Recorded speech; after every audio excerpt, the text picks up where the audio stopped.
Hi folks, I'm coming from a different angle. I'm over at Hawken House Herb Garden.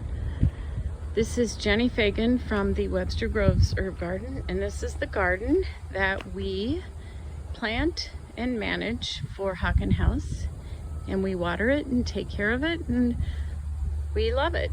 And I have been gone for a month, and let's just say my watering crew has done a phenomenal job of keeping this garden beautiful in the heat. There's my famous favorite Columar basil. We put in a lot of zinnias all around for pollinators. All of our thymes are blooming and our oreganos, which is so great for pollinators. I think people forget that herbs are pollinator plants. Our yarrow's a little spent, but I'm leaving it. Looks good. Cover. Here, I'm swinging us around on this side. Here's our blooming thyme. Herring House is my favorite. Look at this blooming thyme.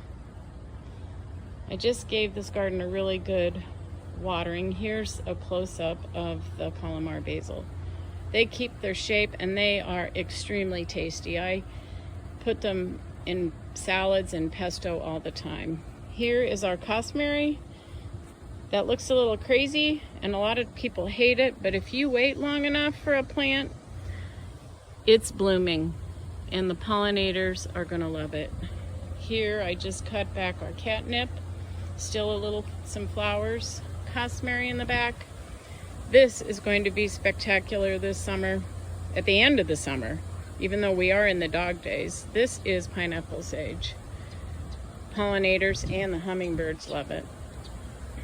Cut back the marshmallow. Still flowers on it, which I wanted to keep.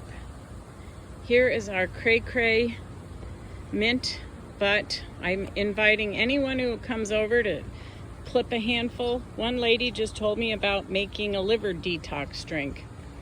I love talking to people over here. And then here is our zinnias that we put in. And this is our newer lavender that did really well. The zinnias, you should always plant zinnias because butterflies love the flat surface for nectar. As you can see, this guy. He's been winging all over here while I've been watering. Look how pretty these are. All just planted with seeds. Here's the mint garden that a lot of people detest, but you know what? It flowers too, and it is also a great pollinator plant. Here's our buddy. I'm gonna take you over here. Here's our Malabar spinach that's taken off. I think I'm gonna walk this way to stay out of the sun. More zinnias, scented geraniums. My favorite, as you all know, great pollinator plant, African blue basil. Here's the Maximilian sunflower. When it blooms, I will show you. It's gonna be spectacular. We've got some milkweed in there, some dill. This Malabar's just been happy as a clam.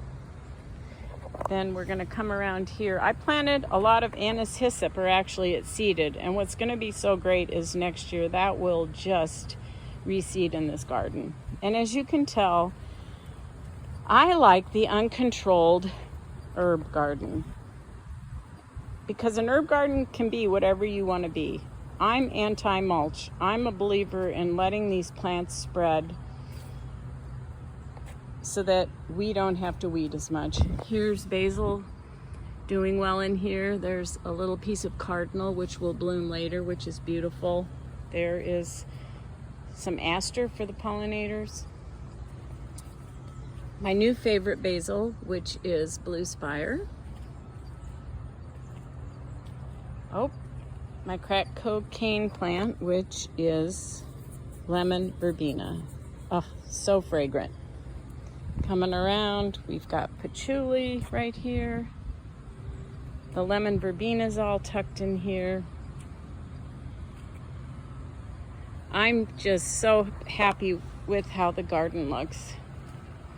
And I want my watering gals to know that. And here is our thyme garden, which next year we will be adding more thyme. But you know what? It looks great. It's flowering. I've left that clover there just for some cover. But pollinators are just gonna love all of this flowering thyme. So folks, here's my dog days of summer look-see of the garden. It couldn't be prettier. Pollinators are buzzing, and it's a relaxed garden. It's not perfection, and it's just what we love over here. So, hope everyone's having a good summer. We're supposed to have a cool down. And that's it. Happy day. Happy gardening.